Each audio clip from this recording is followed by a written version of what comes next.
আসসালামু আলাইকুম, টাইম ট্রাভেলের পক্ষ থেকে স্বাগতম। Hello everyone. বলা হচ্ছে দেবী চৌধুরী রানী রাজবাড়ির কথা। রংপুর জেলার পীরগাছা উপজেলা পরিষদ হতে মাত্র আধা কিলোমিটার পূর্বে অবস্থিত। 150 বছর আগে তৎকালীন জমিদার জ্ঞানেন্দ্র নারায়ণ রায় কর্তৃক অপূর্ব কারুকার্য মণ্ডিত নির্মিত বাড়ির সন্নিকটে ইট ও সুরকি দ্বারা পারিবারিক পূজা অর্চনার জন্য এই মন্দির নির্মাণ করেন। একসময় জমিদার পরিবারের সদস্যগণ এই ত্রিবিগ্রহ মন্দিরে প্রতিদিন পূজা অর্চনা করত। বছর জুড়ে দুর্গোৎসব সহ ছোট বড় নানা ধরনের পূজা অর্চনা এবং ধর্মীয় উৎসবে মুখরিত থাকত এই মন্দিরটি। সকাল সন্ধ্যা বাজত শঙ্খধ্বনি। মন্দিরের জমিদার বাড়ির নারীরা দল বেঁধে পূজা করত। দূর দূরান্তের পূজারীরাও আসতেন মাঝে মধ্যে এখানে।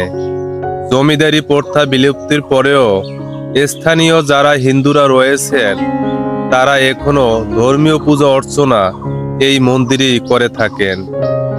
এই মন্দিরের উপরে বেশ কিছু জায়গা জুড়ে উঁচু ও নিখুঁত গাঁথনি দ্বারা তৈরি মন্দিরটি নির্মাণ শৈলীতে রয়েছে জমিদার ঐতিহ্যের স্মৃতিচিহ্ন, যা দর্শনার্থীদের ব্যাপক মন কাড়ে। দৃষ্টিনন্দন এই মন্দিরের ভিতরে ও বাহিরে অপরূপ কারুকার্যে গড়া পুরো অবকাঠামোটি এখন প্রায় ধ্বংসের দ্বার প্রান্তে। এখানে মূর্তি দেখা যায়, সেই আগের মতোই রয়েছে দেখতে।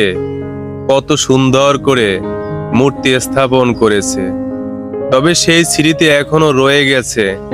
তবে সেই দেবী চৌধুরী রানী এখন আর নেই।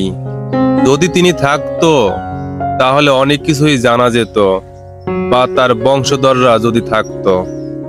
আজ কালের বিবর্তনে সব কিছু যেন হারিয়ে গিয়েছে এই দেবী চৌধুরী জমিদার বাড়ি থেকে। কত নাম ছিল, কত ডাক ছিল এই জমিদার বাড়ির। এই মন্দিরে 3টি কক্ষ রয়েছে। 3টি কক্ষতে আলাদা আলাদা মূর্তি স্থাপন করা হয়েছে। কোনোটির সাথে কোনোটি মিল নেই। এখানেও একটি মূর্তি স্থাপন করা হয়েছে। দেখতে অনেক আকর্ষণীয়, অনেক সুন্দর। হিন্দু যারা রয়েছেন প্রতিদিন এখানে পূজা করে থাকেন। জমিদার দেবী চৌধুরী রানীর বাড়ির চারপাশে এভাবেই প্রাচীর রয়েছে। ভিতরে অনেক আম গাছ রয়েছে, তার সাথে বিভিন্ন প্রকারের গাছগাছালি আছে এবং আরো দেখা যায় অনেক লিচু গাছ রয়েছে। এই জমিদার বাড়ির ভিতরের পরিবেশটা দেখে মনে হয় যে একটি ভুতুড়ে পরিবেশ। ভিতরে কোনো মানুষ নেই, কোনো পাখির ডাকও শোনা যায় না। সত্যি অনেক ভয় লাগে, কারণ এই দেবী চৌধুরী রানীর বাড়ির এরিয়া অনেক বড়। এখানে যারা ইতিপূর্বে ভিডিও করে গেছে তারা অনেক ভয় পেয়েছে। আমিও এসেছি এই দেবী চৌধুরী রানী রাজবাড়িটি এক নজরে দেখব এবং ভিডিও করে নিয়ে যাব। তবে আমার অনেক ভয় করে। এখানে একটি আধা পাকা ভবন দেখা যায়। এই ভবনের সামনে একটি পাকা সিঁড়ি রয়েছে। উপরের টিনগুলো জং পড়ে কালো হয়ে গেছে। এখানে কলম দেখা যায়। কত মজবুত করে নির্মাণ করেছে এই ভবন, সেই আগের মতোই রয়ে গেছে। এটি একটি দরজা। এই দরজা দিয়ে ভিতরে প্রবেশ করব। দেখি ভিতরে কি আছে এবং আপনাদেরকে দেখাবো। এটি হচ্ছে একটি রুম। রুমের কিছু কিছু জানালা ইট দিয়ে বন্ধ করে দেয়া হয়েছে। এই জরাজীর্ণ ভবনের দেয়ালে তাক দেখা যায়। এই তাকে এক সময় কত কাগজপত্র ছিল, কত ডকুমেন্ট ছিল। আজ কোনো কিছুই যেন নেই। এখানেও একটি দরজা রয়েছে। ভিতরে একটি রুম আছে। রুমের ভিতরে দেখা যায় কিছু কিছু জানালা ইট দিয়ে বন্ধ করে দেওয়া হয়েছে। কক্ষের মেঝেতে অনেক ময়লা পড়ে রয়েছে। এখানেও একটি পাকা ভবন দেখা যায়। দরজা জানালা সবই পচে গুলে নষ্ট হয়ে গেছে। উপরে কোনো ছাউনি নেই। এটি হচ্ছে একটি দরজা। এই দরজা দিয়ে ভিতরে প্রবেশ করে দেখব কি আছে। কক্ষের মেঝেতে লতা পাতায় ছেয়ে গেছে। দেয়ালের চারপাশে শ্যাওলা পড়ে কালো হয়ে গেছে। এক সময় জমিদারের যেখানে অনেক কর্মচারীগণ ছিল, সেখানে আজ উপরে কোনো ছাউনি নেই। আকাশ থেকে বৃষ্টি পড়ে থাকার কোনো ব্যবস্থা নেই। ভুতুরে বাড়িতে পরিণত হয়েছে দেবী চৌধুরী রানীর রাজবাড়ি।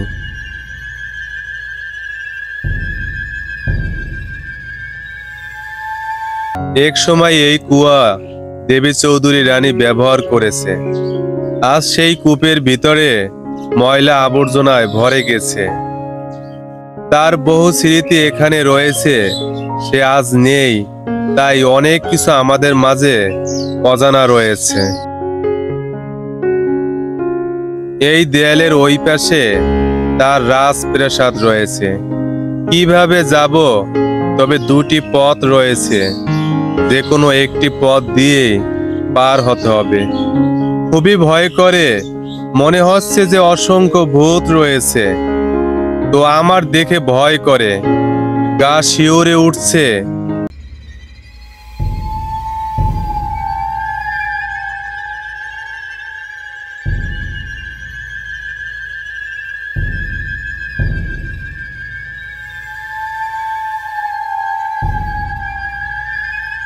নির্জন পরিবেশ, মনে হয় যে আমার পিছনে পিছনে কে যেন হাঁটাহাঁটি করছে। এটি হচ্ছে দেবী চৌধুরী রানীর রাজবাড়ি। চারপাশে পরিত্যক্ত ভবন রয়েছে। তার মাঝে অনেক গাছগাছালি দেখা যায়। কোনো মানুষ তো নেই এখানে, শুধু আমি একাই রয়েছি। পাখিও নেই, কোনো পাখির শব্দও শোনা যায় না। সত্যি অনেক ভয় হয়। এখানে যারা এসেছে সবাই ভয় পেয়ে গেছে। সত্যি আমার অনেক ভয় লাগে। জায়গাটা অনেক নীরব। ভূত পেতনির আড্ডায় পরিণত হয়েছে এই দেবী চৌধুরী রানীর জমিদার বাড়িটি।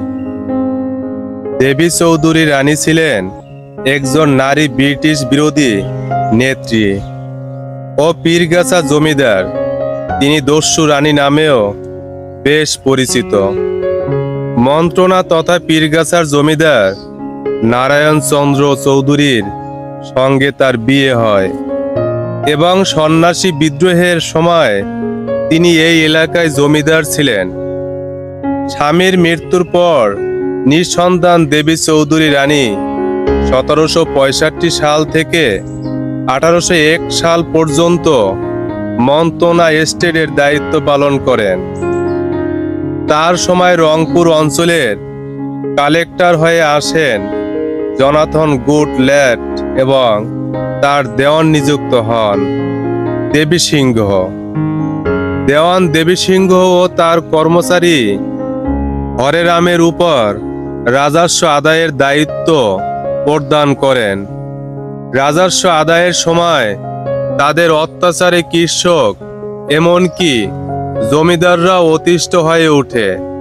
এছাড়াও সেই সময় ইংরেজ নীলকরদের অত্যাচার বেড়ে যায়। তারা জোরপূর্বক উর্বর জমিতে কৃষকদের নীল চাষ করতে বাধ্য করা শুরু করে। তার ওই পরিপ্রেক্ষিতে দেবী চৌধুরী রানী ব্রিটিশদের বিরুদ্ধে বিদ্রোহ ঘোষণা করেন। আর তার কারণে তিনি ব্রিটিশদের রোষানলে পড়ে। তাকে দমন করার জন্য মীর কাসিমের নেতৃত্বে একদল ইংরেজ সৈন্যবাহিনী পাঠায়। এ যুদ্ধে দেবী চৌধুরী রানীর সাথে রংপুরের নূরউদ্দিন বাকের, মুহাম্মদ জং, ভবানী পাঠক এবং দিনাজপুর, রংপুর ও বগুড়া অঞ্চলের শত শত কৃষক অংশ নেয়। 1760 সালে ফেব্রুয়ারিতে যুদ্ধ শুরু হয়। যুদ্ধে দেবী চৌধুরী রানী জয়লাভ করেন। যুদ্ধে ইংরেজ ক্যাপ্টেন সহ অনেকেই নিহত হন এবং মীর কাসিম পিছু হটতে বাধ্য হন। দেবী চৌধুরী রানীর যুদ্ধে জয়লাভের সেই স্থানটি এখনো মানুষের কাছে জয়পুর নামেই পরিচিত। এটি একটি দরজা, ভিতরে একটি কক্ষ রয়েছে। দেখি সেই কক্ষের ভিতরে কি রয়েছে এবং আপনাদেরকে দেখাবো। কক্ষের মেঝে রং করা রয়েছে সেই আগের মতোই দেখতে। যেদিকে তাকাই সেদিকেই দরজা রয়েছে।